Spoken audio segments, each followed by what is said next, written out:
तालियां बजाने से पाप कट जाता है।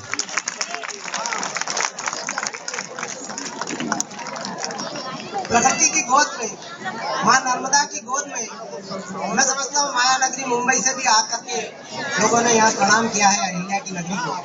वो समझ गए हैं कि भौतिक सुविधाओं में ज्यादा सुख नहीं है। जो सुख प्रकृति की गोद में है वो सुख मुंबई की माया नगरी में नहीं दिखाई देता।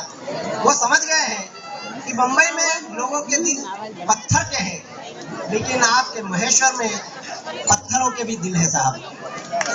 इस पत्थरों के दिल वाले नगर, पत्थरों के दिल वाले शहर प्रणाम करते हैं हम सारे कवि आपके बीच में। और भाई ने सभी का नामों से परिचय कराया, मैं एक एक करके बुलाऊंगा, इनके कारनामों से परिचय कराऊंगा। सब आपके बीच में आएंगे, अपनी अपनी बहुत 1 दर्जन कवि आपके बीच में है। पहले केले दर्जन से आया करते थे, आजकल किलो से आते हैं, लेकिन कवि आजकल दर्जन से आने लगे हैं। ये सब आपके बीच में है, आपके बीच में एक एक करके आएंगे। बेटी बहुत बढ़िया संचालन कर रही थी, मुझे याद है बेटी बचाओ पर बहुत बढ़िया नृत्य नाटिका प्रस्तुत की गई। मेरी बात आप तक पहुंचे तो ताली बजाकर इस बात का संकेत देना कि आज इस कवि सम्मेलन का आगाज आपकी तालियों के साथ हो चुका है। जंगल से बाप और बेटी कहीं से गुजर रहे थे। बेटी बचाओ की बात तो मुझे यहाँ बैठे बैठे याद आया।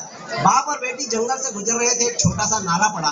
तब बाप ने बेटी से कहा कि ले बेटी मेरा हाथ पकड़ ले, इस नाले को अपन थोड़ी सी देर में पार कर लेंगे। लेकिन बेटी ने कहा नहीं पिताजी, आप मेरा हाथ पकड़ लो। बाप ने कहा क्या फर्क पड़ता है, तू मेरा हाथ पकड़ ले, मैं तेरा हाथ पकड़ लूं, क्या जरा सा नाला है, अपन पार कर लेंगे। बेटी का जवाब अगर आप तक पहुंचे तो जोरदार ताली बजाकर बेटी बचाओ के इस आंदोलन में हम सब शरीक होंगे। बेटी ने कहा पहले मेरी बात आप तक पहुंचे। बेटी ने कहा पिताजी मैं आपका हाथ नहीं पकड़ूं, आप ही मेरा हाथ पकड़ो। आप इसलिए मेरा हाथ पकड़ो कि किसी परिस्थिति में बेटी बाप का हाथ तो छोड़ सकती है, लेकिन बाप किसी भी परिस्थिति में बेटी का हाथ नहीं छोड़ सकता।